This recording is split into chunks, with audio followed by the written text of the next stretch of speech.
Bison used to come halfway down and then slide down and right into the fence, didn't they? They used to wait, they used to come going down across from up there, from the top, and then they'd slip and slide right down to the fence, and I thought, if somebody was going by, they'd be in trouble.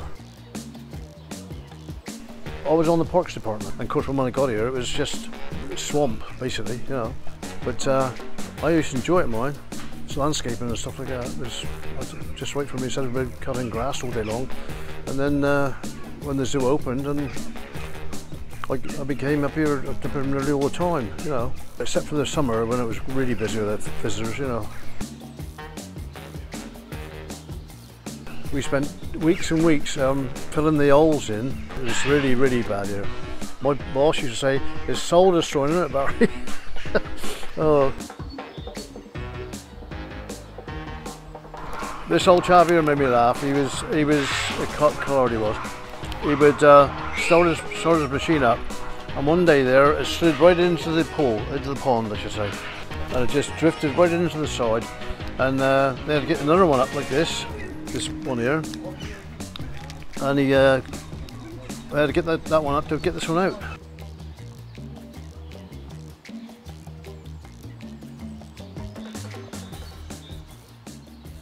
He come back crying to me. I said, "What's the matter, John?" He said, "Oh, Bowie."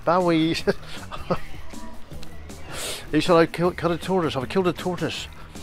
I said, "What do you mean?" He's over here, and I couldn't find him in the grass already. And then when I found him, and of course, all I could find was a shell. It wasn't very nice, you know. And he was in tears. He was really upset about it. But that's the only time we've ever did anything like that. Peter Lowe was the nicest chap you ever meet.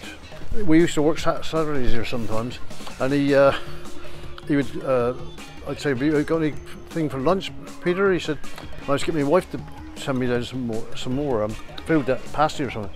And Peter was, eat like a horse, he would. And he wouldn't swear. I tried to get him to swear several times, but he wouldn't. But like I say, he was a nice bloke.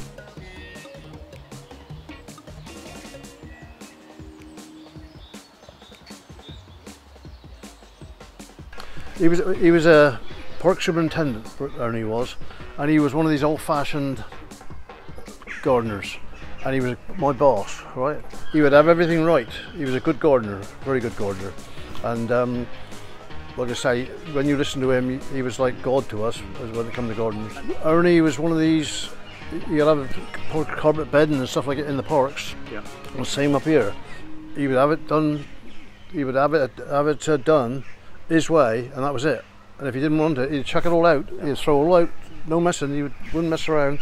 Of course, I used to laugh about it, but that's the only way you could do is laugh about it, because if you start laughing, you didn't like it. So, but he was a good boss, you know. But,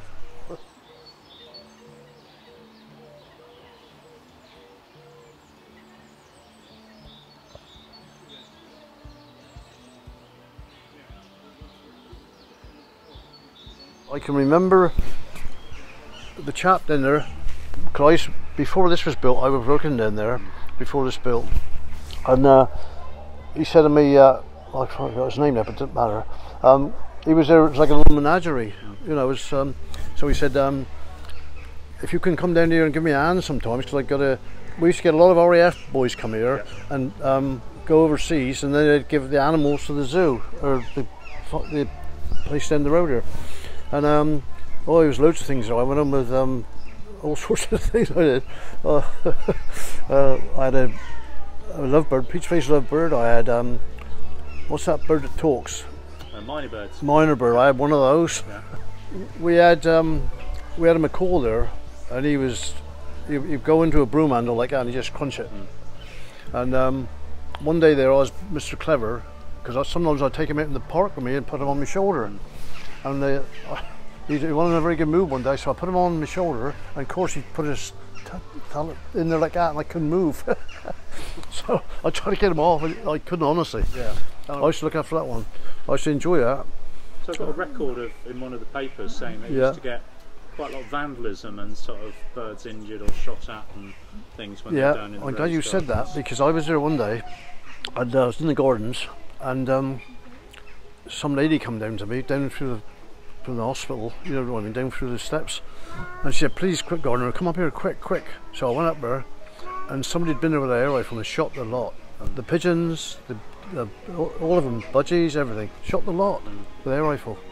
And of course, I went berserk, and my boss did as well. It was horrendous, you know. And I don't think they ever found out who it was.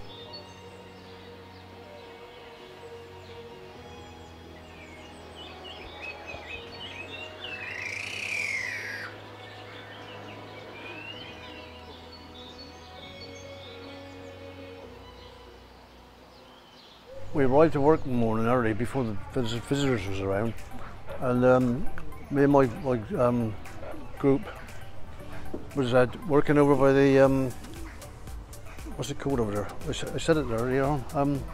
Japanese garden, and we was there working, doing a bit of Japanese stuff. Anyway,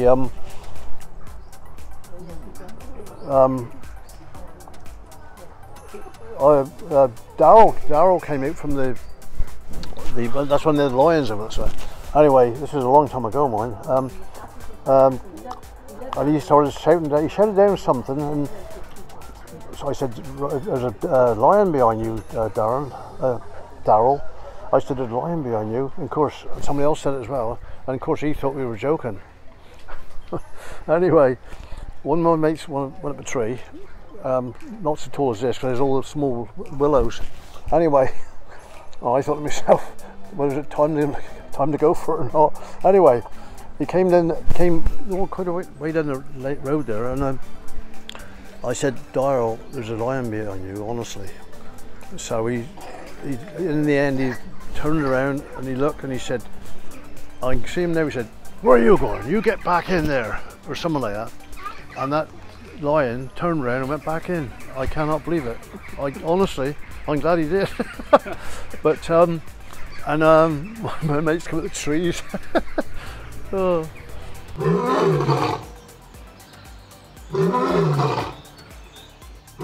To come here today, and after I know that I've planted nearly all these trees, me and my mates, I think it's brilliant.